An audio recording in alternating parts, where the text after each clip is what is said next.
Okay,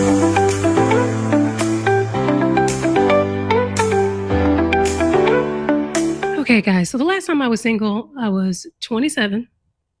I definitely was using a BlackBerry for sure. I was 100 pounds heavier. Definitely shopping at Lamb Bryant at 27. And now, 40, divorced, no kids, fully therapized, and taking a deep dive into the deep, oh so deep depths of the ocean of the dating pool. And also trying to figure out if Hinge is actually like a comedy platform, maybe like a reality comedy show that's like hidden cameras. Has to be hidden cameras. Has to be. Totally convinced. Cause what? Cause what? Cause what? Can't. Anyway, so I'm sure you're wondering how I got here, huh? Okay. So 27. Let's rewind. 27. I meet my ex-husband. And we met at the church house, you know, typical. So met at the church. It was something of a whirlwind, kind of. Moved super fast. I want to say he moved into my place at a month, maybe. Things I'll never do again. Jesus Christ. Anyway, and the first year was fantastic. We fell in love, and then year two happens, and oh my, and it all comes crumbling down. No. He had a lot of trauma. He had moved out here. He was 25. He was 2 years younger than me. So figuring it out, I think LA is a place where it's like if you're not facing yourself, I'm not sure what you're doing. You're facing yourself, and a lot came up from his past, and I was making the best decisions. You know what I'm saying? Yeah, it was a lot. And then back then, oh man, like you could have put a badge of honor that said out Miss Codependent, right? So all of the codependency, it was me. Oh, it's fine. No, it's fine. Yeah, I can handle it. Sure. Yeah, no problem. You get saved. You get saved. You? No, not you. You get saved. Okay? Girl, relax. Anyway, so I was just saving everybody. And I just felt like I didn't want to abandon. And, and I loved him, you know what I mean? And I felt like I'm also somebody that seeks to understand, which can be a double-edged sword. The why matters to me.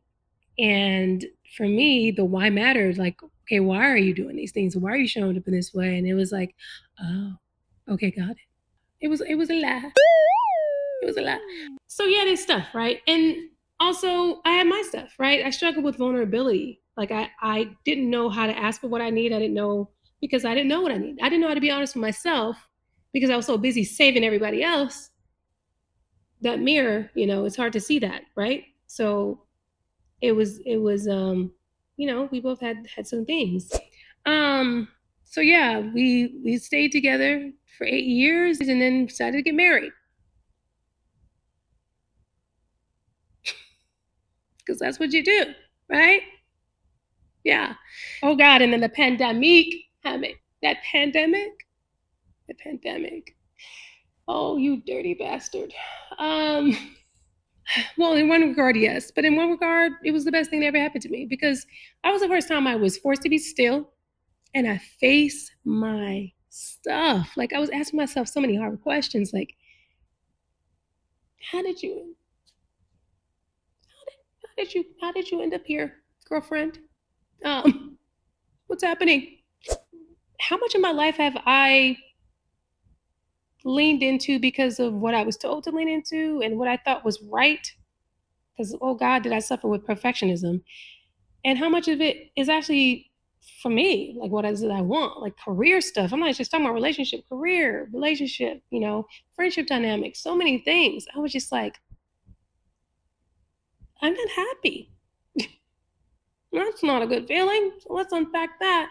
So then I met my therapist. Oh, the therapist of life. Her name is Mercedes Kaufman. If you're in LA, look her up now. Mercedes Kaufman literally changed my life. And day one, she asked me, "So, how you feeling?" And I'm just like, whatever do you mean? What does that mean? She was like, "Well, give me some words, how you feeling?" And I was like, fantastic question.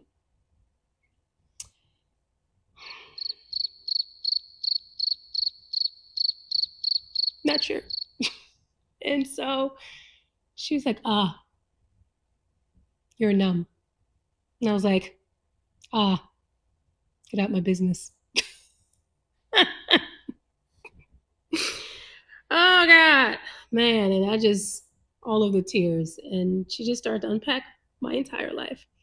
And I realized I was just this codependent, you know, had a real rough relationship with my stepfather. And it's like I was trying to redeem my relationship with my father and my stepfather by trying to heal the person I was with. And that's not going to work. Don't try that at home. All right, guys. But yeah, like it started to unpack. And so when you start to unpack, you start to heal, you start to just view things in a different way. And that just disrupted everything.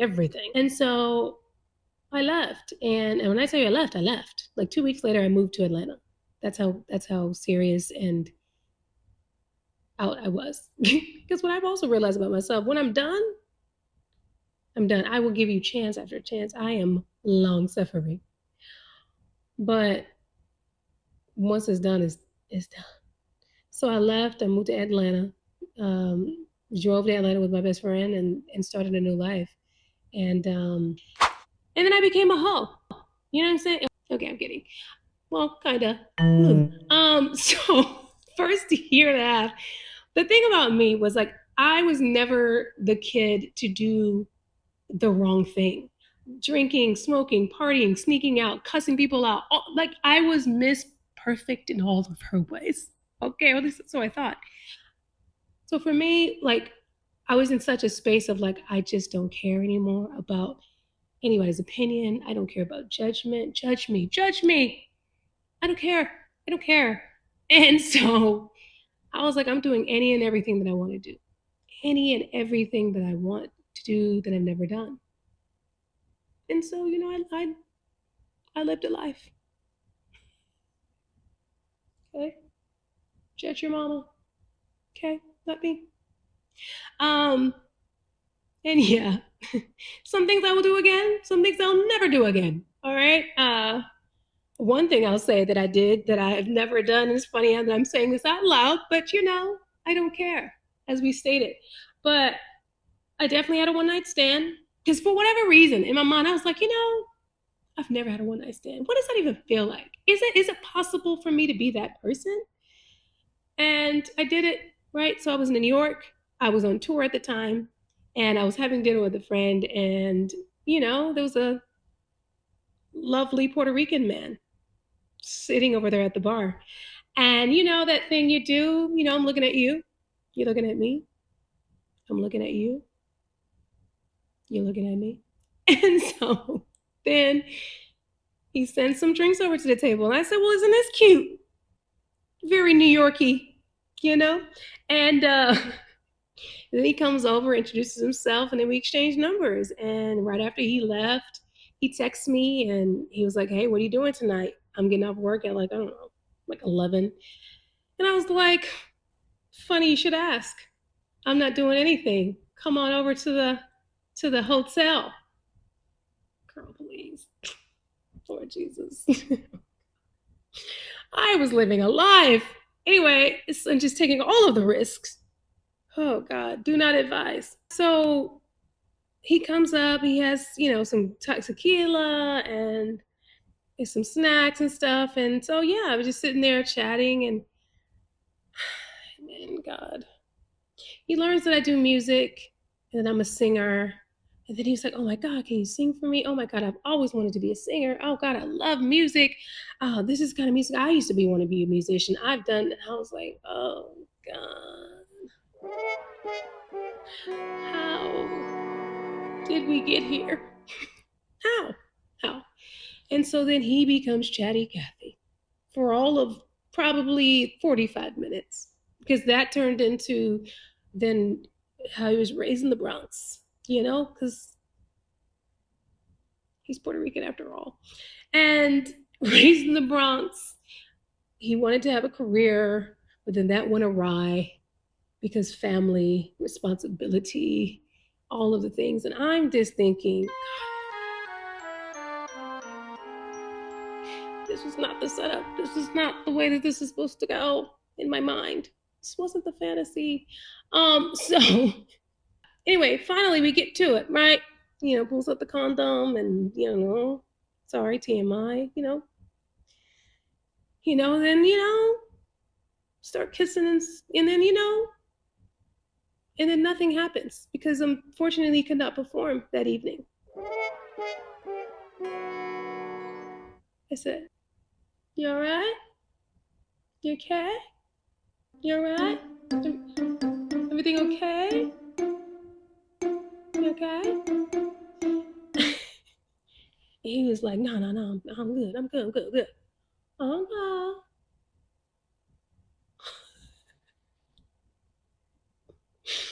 And so, yeah,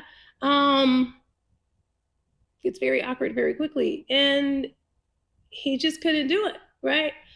And I said, oh, you, my friend. So then he's like, oh my God, I'm so embarrassed. I'm so sorry. And I'm just like, no, yeah, totally. Yeah, it's fine. Yeah. Oh no. Oh no, it's crazy. Oh. So then he goes back into the seat he was in before, plays more music, and still talks. And that's the crazy part. Because I said, no. All right. Well, look at the time. And then but he doesn't get the picture, and so I just fall asleep at that point. And I want to say, I feel like at that point I had been asleep for probably like a good 20 minutes, and I wake up and I was just like, he's still there and he's still talking. I said, wow, this is what you get. This is what you get. This is what you get. This is the moments, ladies and gentlemen, where you be like, this is why this life is not for me. This is not for me. This is the moment. It's not for this is not for me. Okay. I am not the one night stand person. Come to find out. Anyway, so he just doesn't get it. And I said, well, so what you got planned tonight? Oh no, I'm about to head out in a bit. Okay, cool. Finally, he gets the picture and he leaves. I'm just like, worst night ever. I learned my lesson. Gotcha. And then the journey continues. So yeah, it was just oh, you know what I didn't talk about is honorable mention. So right after I left my ex, I'm talking about right after, I just happened to meet this guy at one of my best friend's grandfather's funeral. And he was a musician, which I've always sworn like I don't do it. But when I tell you, I don't know if you guys have ever met anybody who is just intrinsically kind. Like you can feel the sweetness of their soul. He was that guy. And at the time, that is what I needed. It was like literally a breath of fresh air. I felt like God. I was like, God, I feel like this is a gift. I don't care. I feel like this is a gift because he was so kind. And from what I had just been through, I was like, I just need kindness. I need gentleness. I need softness. I need like someone to just steward me well, man. And he did that. Like he was a beautiful soul. I just feel like it was a gift. And, we dated for a while but he was in a transition. He was moving to Atlanta to begin his journey, like really full-time pursuing his music career and take his two girls full time by himself. He didn't know nobody. He didn't have family. I was like, this is a lot. Not because I couldn't handle it, because I felt like, could he handle it is the question. And I was in a different place too. So I felt like our lives just didn't align. But it was just such a beautiful, beautiful journey. And I think I will always be so grateful and just love him so much for just how he treated me. Like I feel like he was the first guy to teach me and show me how you're supposed to be loved. Like this is how you're supposed to be treated. Like it's not far fetched to expect a man to be soft with you and be intentional with you. And yeah, it was just, it was a beautiful time.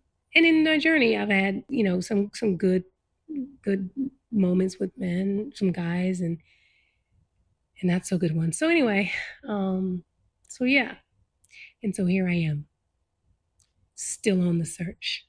Okay, like Mama D said, I'm single again. I'm back on the prowl. But God, it is in hell. Okay, and I'm exhausted. I'm exhausted. So we'll get into that in episode 2. Stay tuned.